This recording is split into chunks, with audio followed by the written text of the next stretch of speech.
भद्रक जिले धामनगर ब्लॉक दोबलठारे हेला गोदावरीश मिश्र आदर्श प्राथमिक विद्यालय भित्ति प्रस्तर स्थापन। राज्य में 118 गोदावरीश मिश्र आदर्श प्राथमिक विद्यालय भित्ति प्रस्तर स्थापन बुधवार दिन होता बेले भद्रक जिले में 3टी विद्यालय गोदावरीश मिश्र आदर्श प्राथमिक विद्यालय भित्ति प्रस्तर स्थापन होईछि।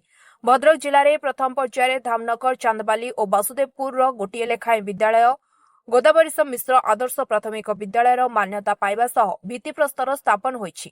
तेबे धामनगर दोपल्ले थिबा एसएचजे नोडाल उच्च विद्यालय गोदावरीश मिश्र आदर्श प्राथमिक विद्यालय मान्यता पाइबा सह एठारे मध्य भित्तिप्रस्तर स्थापन होईछि। एही अवसर में भद्रक सांसद अभिमन्यु सेठी उपस्थित रहिबा सह धामनगर विधायक तथा मंत्री सूर्यवंशी सूरज वीडियो जारी करी मंचरे अभिभाषण रखी राज्य सरकार को धन्यवाद देवा सह भित्तिप्रस्तर स्थापन करथिले। एही अवसर में छात्र छात्री अभिभावक शिक्षयित्री सह धामनगर अंचलर शिक्षाविद माने बहु संख्यारे जोग देथिले। अन्यमानक मध्यरे मंत्री प्रतिनिधि अशोक पुहाण, सांसद प्रतिनिधि मनोज मल्लिक, जिला शिक्षाधिकारी जगबंधु साहू, ब्लॉक शिक्षाधिकारी प्रफुल्ल साहू, सरपंच अशोक पंडा, समिति सभ्या रुनिलता साहू, जिला परिषद सभ्या उर्मिला विश्वाल प्रमुख उपस्थित थिले।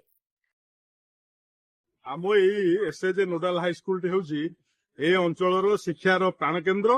तेणु धन्यवाद देवी माननीय मंत्री श्रीमान सूर्यवंशी सूरज को दूरदृष्टि संपन्न नेतृत्व जो भल भल पिला बाहरती अत्यंत उपात अंचल ग्रामांचल ए अंचल विकास से जो गोदावरीश आदर्श विद्यालय नेतृत्व में सरकार माध्यम प्रदान कर आम अंचलवासी मो पंचायतवासी समस्ते खुशी, समस्ते मो तरफ मो पंचायतवासी तरफ माननीय मंत्री एवं मुख्यमंत्री को अशेष अशेष धन्यवाद।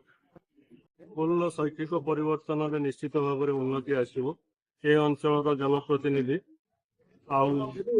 जनप्रतिनिधि अपूर्त सहयोग एवं प्रशासन साहाय्य ए अंचल शैक्षिक विकास मूल भित्तिभूमि आमर एसएचजे नोडाल हाईस्कूल प्रथम करिके भद्रक जिलार धामनगर निर्वाचन मंडल रे आरंभ होइतिबारु ए अंचलवासी समस्ते आनंदित एवं समस्ते एथिपाई तांकर कृतज्ञता ए अंचल जनप्रतिनिधि तथा मान्यवर मंत्री श्रीमान श्री सूर्यवंशी सूरज निकट